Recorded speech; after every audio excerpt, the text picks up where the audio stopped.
Hola, ¿cómo están? Espero que se encuentren bien. Hoy vamos a ver el modelado de las bases de datos. En esta oportunidad vamos a dar inicio a una nueva actividad que se denomina el modelo algebraico. Acá podemos observar que tenemos una realidad a modelar y a través de herramientas formales vamos a obtener un modelo de datos. Y un modelo de datos es una representación simplificada de la realidad.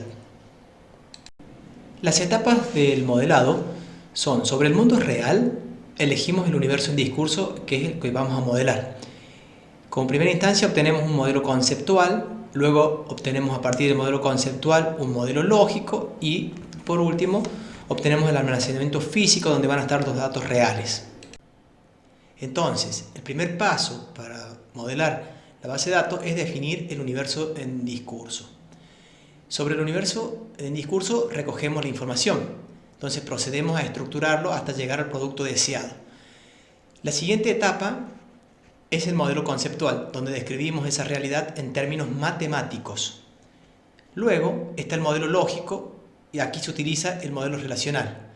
Y por último, la etapa es la de almacenamiento físico. Obtenemos la estructura física de la base de datos.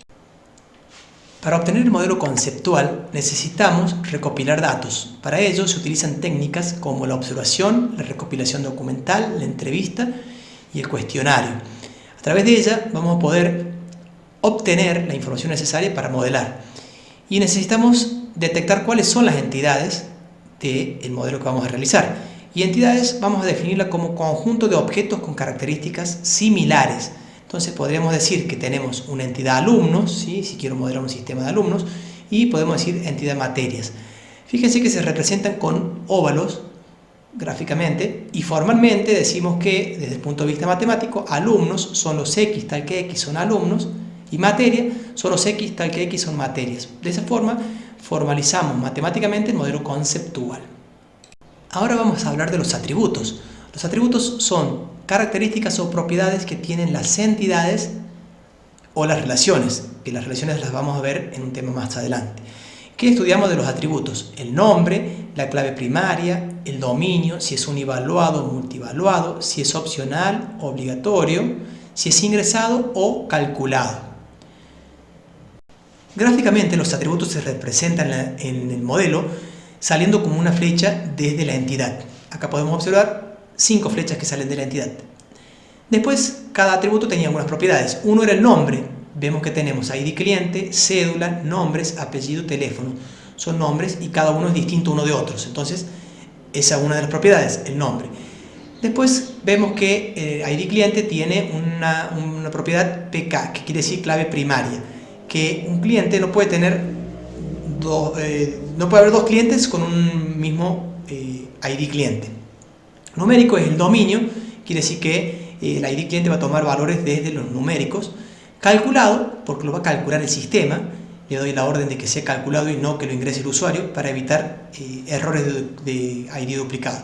Y obligatorio, porque sí o sí tiene que tener un valor ese campito ID.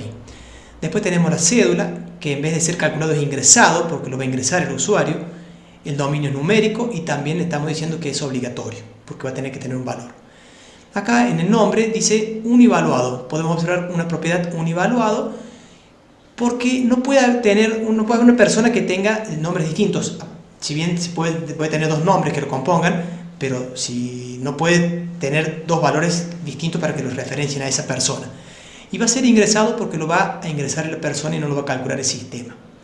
Después podemos observar teléfono y dice multivaluado, a diferencia del nombre y el apellido que es univaluado.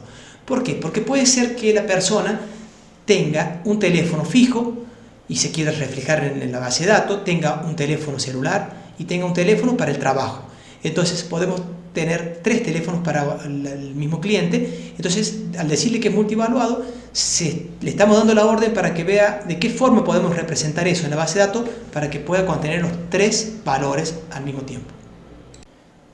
Una entidad recibe el nombre de tabla cuando creamos en la base de datos es creada. Ahora, podemos ver que cada atributo recibe valores de un dominio de valores. Por ejemplo, el ID recibe valores desde el dominio de los ID. El nombre recibe valores desde el dominio de los nombres.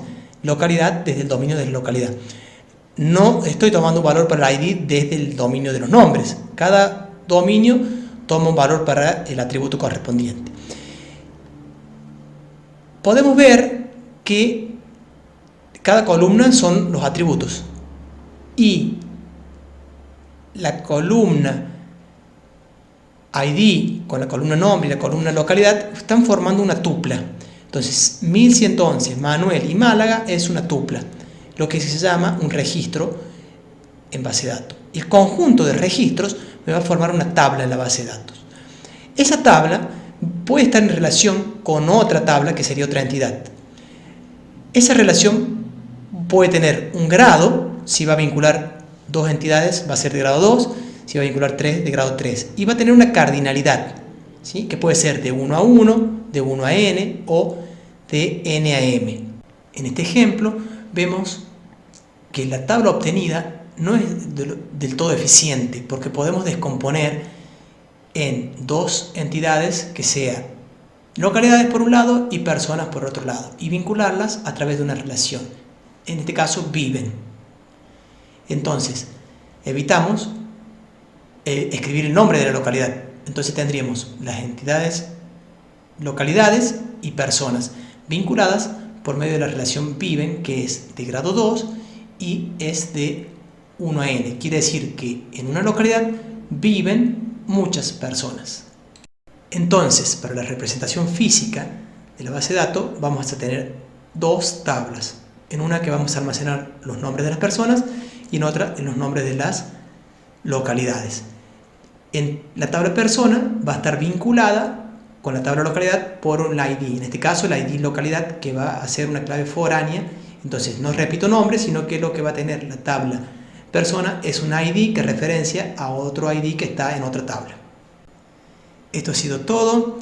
La próxima clase veremos la relación entre las entidades. Adiós.